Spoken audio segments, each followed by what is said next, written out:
The Erie Canal, which is in New York, had two main government leaders that fought over whether building the Erie Canal was a good idea. Those two government leaders were George Washington and DeWitt Clinton. The Erie Canal was a dream becoming a reality because of DeWitt Clinton, who pursued the Erie Canal idea and got the funds for it, which gave the engineer and the builders the materials they needed to build it, and the engineers the materials they needed to design it. The reason why the Erie Canal didn't happen sooner was because George Washington, this dude, made a canal in 1790s, and it failed, and he didn't want to have another one that failed. But the legislator who pursued the Erie Canal passed a law and funded it. Until DeWitt Clinton changed Washington's mind, Washington didn't allow the Erie Canal to be built.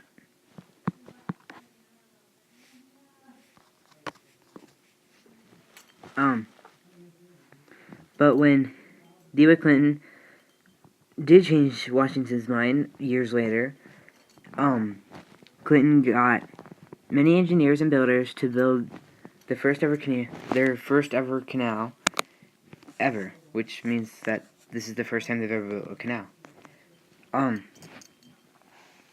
Jesse Halkway, who is the main engineer behind the Erie Canal, created the Erie Canal in prison, but he wasn't able to get the idea to Washington because, well, he was in prison. So DeWitt Clinton got the idea, and then DeWitt Clinton pitched the idea to Washington, and so that worked.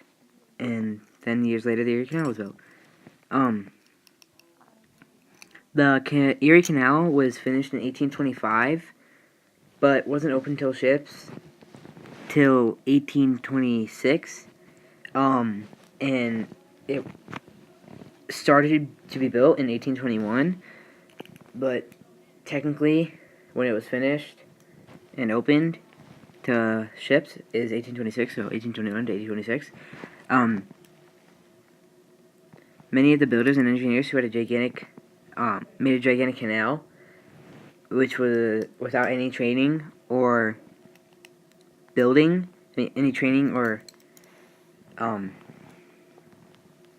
idea of how to build a canal, but they built it over 5 years, and it was really successful, which is good for them. A main part of the Erie Canal, was when Washington postponed the Erie Canal. The reason he postponed it was because he tried to build a canal, but it failed, so he didn't want another one to fail. Until the legislator created a canal commission in 1810, which postponed the Erie Canal even longer than when it was originally scheduled to build, which DeWitt Clinton did not like.